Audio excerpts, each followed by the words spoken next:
Good morning everyone.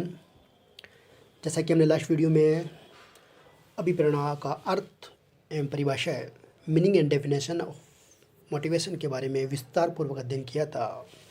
आज हम इस वीडियो में अध्ययन करने जा रहे हैं अभिप्रेरणा की महत्वपूर्ण विशेषता या प्रकृति, नेचर ऑफ मोटिवेशन। यहाँ पे 1 से लेकर 9 जो अभिप्रेरणा की जो विशेषता है उनका हम 1 बाय 1 अध्ययन करेंगे। अभिप्रेरणा की जो विशेषता उनमें सबसे प्रथम है कि अभिप्रेरणा मनोवैज्ञानिक अवधारणा है। Motivation is a psychological concept. अभिप्रेरणा एक मनोवैज्ञानिक अवधारणा है। क्यों है? इसका संबंध मनुष्य के मन, उसके मस्तिष्क एवं उसकी सोच से होता है। ओके, अभिप्रेरणा एक मनोवैज्ञानिक अवधारणा है क्योंकि इसका संबंध मनुष्य के मन, उसके मस्तिष्क एवं उसकी सोच से होता है, इसलिए प्रत्येक व्यक्ति के अंदर से आती है। इस संबंध में लाकनेकर एवं पिंगल का विचार है कि अभिप्रेरणा अवलोकन योग्य अवधारणा नहीं है। ओके, उनका विचार क्या है कि अभिप्रेरणा अवलोकन योग्य अवधारणा नहीं है। हम किसी व्यक्ति के कार्य निष्पादन को देख सकते हैं किंतु कार्य स्तरों के पीछे के कारणों को नहीं देख सकते। Motivation is a psychological concept since it is related with the heart, the mind and his thinking. Hence, motivation emerges only internally in any person. तो इस प्रकार हमने जाना कि अभिप्रेरणा मनोवैज्ञानिक अवधारणा है। अब सेकंड विशेषता है अभिप्रेरणा की, वह है एक प्रक्रिया, एक प्रोसेस। अब यहाँ पे प्रक्रिया सतत प्रक्रिया भी है, कंटिन्यूस प्रोसेस भी है अभिप्रेरणा, और उसके अलावा जटिल एवं गतिशील प्रक्रिया भी है, कॉम्प्लेक्स एंड डायनामिक प्रोसेस भी है। तो सबसे पहले हम देखते हैं कि सतत प्रक्रिया कैसे है, कंटिन्यूस प्रोसेस, क्योंकि ये सदैव चलती रहती है। जब तक संस्था अस्तित्व में रहती है और उसमें कार्यरत व्यक्तियों से कार्य करवाने की आवश्यकता होती है तो ये प्रक्रिया चलती रहती है। ओके, इसके अंतर्गत क्या होता है कि एक सदैव चलती रहती है जब तक संस्था अस्तित्व में रहती है। ओके, और उसमें कार्यरत व्यक्तियों से कार्य करवाने की आवश्यकता होती है, तब तक ये चलती रहती है। Motivation is a continuous process because it is always goes on. This process goes on till the institution is in existence and need persists for getting the work done from the person working in it. अब ये एक जटिल एवं गतिशील प्रक्रिया है, complex and dynamic process. क्यों है? क्योंकि इसका संबंध मानवीय आवश्यकता, इच्छाओं, रुचियों तथा मानवीय व्यवहारों से है जो स्वयं अत्यंत परिवर्तनशील एवं जटिल है। Motivation is a complex and dynamic process because it is related to human needs, desire, taste and behavior which themselves are changing and complex. Next है ये तीसरी जो विशेषता है उसकी अभिप्रेरणा की, वह है कि एक विधि है। ये एक विधि है, इट इज़ द मेथड। अभिप्रेरणा एक विधि है जिसके द्वारा एक संस्था में कार्यरत मानव शक्ति की भावना, संवेगों या आवश्यकता आदि का अध्ययन कर उन्हें संतुष्ट करने का प्रयास किया जाता है। अब क्यों किया जाता है? क्योंकि संस्था के लक्ष्यों की प्राप्ति हेतु लगन, निष्ठा, रुचि से के साथ कार्य करने के लिए प्रेरित किया जाता है। ओके, मेन जो पर्पज है, मेन जो उद्देश्य है, संस्था के जो लक्ष्य की प्राप्ति हेतु लगन, निष्ठा एवं रुचि के साथ कार्य करने के लिए प्रेरित किया जा सके। It is a method. Motivation is the method through which affairs is made to satisfy the manpower working in organization by studying its feelings, momentums, impulses and needs, etc., so that the worker may be motivated to work with higher degree of dedication, faithfulness and interest for achieving the goals of the organization. अब next है आवश्यकता की संतुष्टि, satisfaction of the needs. यहाँ पे मानवीय आवश्यकता अनंत है। ओके, मानवीय आवश्यकता क्या है? अनंत है। मानवीय ह्यूमन नीड्स आर एंडलेस। अब हमने ये क्या है? अनंत है। इसके अलावा एक व्यक्ति अपनी इन आवश्यकताओं को संतुष्ट करने के लिए किसी कार्य को करने हेतु प्रेरित होता है। अतः इसको संतुष्ट करना, व्यक्तियों में कार्य करने की इच्छा उत्पन्न करना, क्या है? संतुष्ट करने के साथ साथ व्यक्तियों में कार्य करने की इच्छा उत्पन्न करना, उन्हें बनाए रखना, उसमें वृद्धि करने के लिए आवश्यक है। इसके अलावा प्रबंधक इन आवश्यकताओं की पूर्ति करने के लिए अभिप्रेरणा को काम में लेता है। तो हमने जाना कि मानवीय आवश्यकता अनंत है। एक व्यक्ति अपनी इन आवश्यकता को संतुष्ट करने के लिए किसी कार्य को करने हेतु प्रेरित होता है। अतः उनको संतुष्ट करना, व्यक्तियों में कार्य करने की इच्छा उत्पन्न करना, उन्हें बनाए रखना और उनमें वृद्धि करने के लिए आवश्यक है। क्या आवश्यक है? मोटिवेशन आवश्यक है। प्रबंधक इन आवश्यकताओं की पूर्ति के लिए अभिप्रेरणा को काम में लेता है। तो यहाँ पे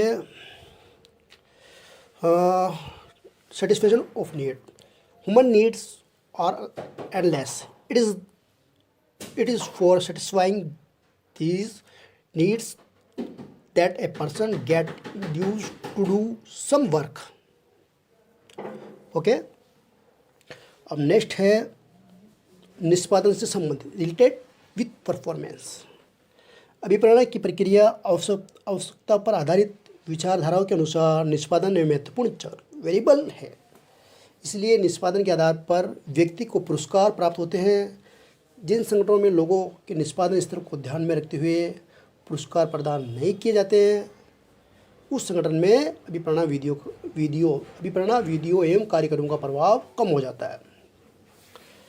तो इसके अंतर्गत यह है कि अभिप्रेरणा की प्रक्रिया क्या है? अभिप्रेरणा की प्रक्रिया आवश्यकता पर आधारित विचारधाराओं के अनुसार निष्पादन एक महत्वपूर्ण चर वेरिएबल है। इसलिए निष्पादन के आधार पर व्यक्ति को पुरस्कार प्राप्त होते हैं। क्या होते हैं? व्यक्ति को पुरस्कार प्राप्त होते हैं। जिस संगठनों में लोगों के निष्पादन स्तर को ध्यान में रखते हुए पुरस्कार प्रदान नहीं किए जाते, ये इम्पोर्टेंट है कि संगठन में लोगों के निष्पादन स्तर को ध्यान में रखते हुए पुरस्कार प्रदान नहीं किए जा सकते, उन संगठनों में अभिप्रेरणा वीडियो या कार्यक्रम का प्रभाव कम हो जाता है। तो यहाँ पे ध्यान रखना है, related with performance according to the theories based on the process need of motivation, performance is an important variable. That is why the person get rewards on the basis of performance। हाँ, next है लक्ष्य प्रधान व्यवहार, गोल oriented behaviour. इसके अंतर्गत अभिप्रेरणा लक्ष्य प्रधान व्यवहार है। इसका मुख्य कारण यह है कि प्रत्येक व्यक्ति अपने व्यक्तिगत लक्ष्यों की प्राप्ति के लिए सतत प्रयत्नशील रहता है। प्रबंधक इन लक्ष्य प्रधान व्यवहार को संगठनात्मक लक्ष्य को एकीकृत कर व्यक्तियों को अधिक कुशलता से कार्य करने के लिए अभिप्रेरित करता है। Motivation is the goal oriented behaviour because every person always go on making efforts to achieve his personal goals. अब नेक्स्ट है कार्य करने की तत्परता, रेडीनेस टू वर्क। इसके अंतर्गत अभिप्रेरणा व्यक्ति की कार्य करने की इच्छा या तत्परता है। प्रत्येक व्यक्ति में कार्य करने की क्षमता पाई जाती है, परंतु वह अपना कार्य क्षमता का कुछ ही भाग प्रयोग करता है। ओके, प्रत्येक व्यक्ति में कार्य करने की क्षमता तो पाई जाती है, परंतु वह अपनी क्षमता का कुछ ही भाग उपयोग करता है। इसमें अपनी शारीरिक एवं मानसिक शक्ति को संचित करने एवं संकल्पात्मक कार्यों में खर्च करने की प्रवृत्ति भी पाई जाती है, किंतु अभिप्रेरणा से उसके रचनात्मक कार्यों के लिए प्रेरित किया जाता है। ओके, ये इंपॉर्टेंट बात इसमें है कि अभिप्रेरणा से उसके रचनात्मक कार्यों के लिए प्रेरित किया जाता है। इस प्रकार स्पष्ट है कि अभिप्रेरणा कार्य की तत्परता या इच्छा जागृत करने की पहली प्रक्रिया है। तो यहाँ पे इम्पोर्टेंट बात ये है कि अभिप्रेरणा क्या है कि व्यक्तियों में कार्य करने की तत्परता या इच्छा जागृत करने वाली क्रिया है, ये ध्यान रखना है। तो यहाँ पे readiness to work, motivation is the willingness or readiness of a person to work. Every person has the capacity to work, but he uses only some part of his capacity. The man has the tendency to accumulate his physical and mental capacity and spending it is for unproductive purpose. तो ये important है। अब next है आंतरिक भावना, inner aspiration. अभिप्रेरणा एक मनोवैज्ञानिक, अभिप्रेरणा क्या है, मूलतः मनोवैज्ञानिक है। हमने पिछले वीडियो में जाना था कि क्या है कि अभिप्रेरणा एक मनोवैज्ञानिक है।